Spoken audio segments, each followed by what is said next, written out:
Sonic's Green Hills Adventures Season 3 Chapter 17 Power Play.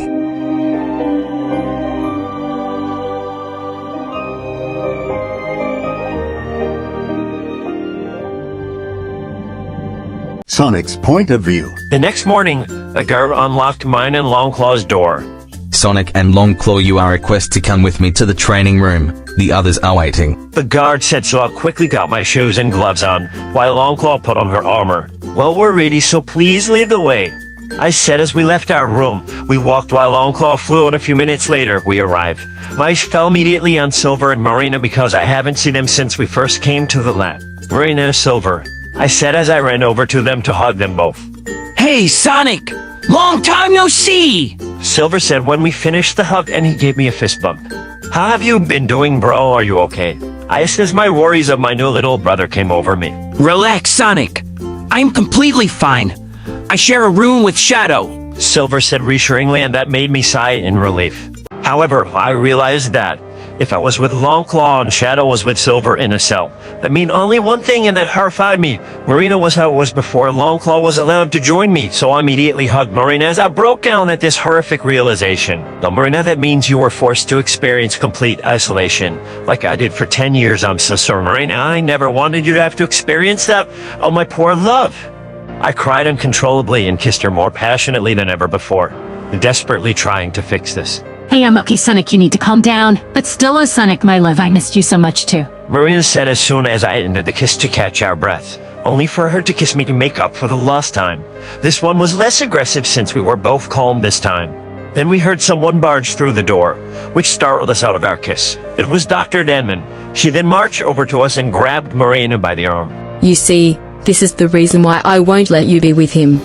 If it weren't for your powers, you would be put in a mental institution. Dr. Denman screamed so loudly I had to pin my ears back against my head.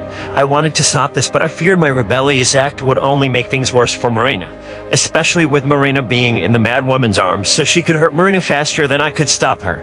So I sat in a pained silence as I looked sadly at Marina, praying she wouldn't be hurt. Then I saw her being put down. Marina's point of view. I was terrified when she picked me up and screamed in my face like that. No, you don't understand. I'm Sonic's true love, and he is my true love. We're destined to be together. Weren't for our love, none of my loved ones would be alive right now, including me, and he would have stayed possessed by a fake and evil version of himself and suffered being miserable for the rest of his life. True love was the only way to reverse it, and it did when I kissed him. I said in defense as she finally put me down. Oh, fascinating story. But did you have interest in him before that? Or Sonic? Or was it both of you? Dr. Damon asked with a smirk on her face. Yes, we did during the gun incident. The moment Sonic was taken away, it was the scariest moment in my life. I realized I don't know where I'd be without him. I never want to lose him like that again. Sonic told me it was the same for him. I replied confidently. Whatever, just demonstrate your power already. Dr. Damon requested impatiently as she backed up to give me some space. I looked at the bucket of water in front of me, and I used my power to shape the water into Sonic's silhouette because it's the first thing I thought of. Oh, so you have Cleo's power. How interesting. Dr. Damon said as she wrote something on the clipboard in her hands. All right, who is next? Dr. Damon as she walked over the others. Shadow's point of view. I was trying to cheer Sonic up when Dr. Denman got our attention with her question. I'll go next. Prepare yourself, I have many abilities. Chaos Spear. I explained before shooting a Chaos Spear at a target on the wall. Then I used Chaos Control to teleport behind Dr. Denman. Why, where did he go? Dr. Denman asked in bewilderment as she looked left and right frantically for me. I tapped her on the shoulder, to which she turned around.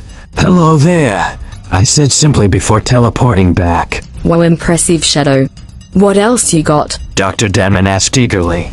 I then focused on the waiter and turned it into ice. Or Emma's power.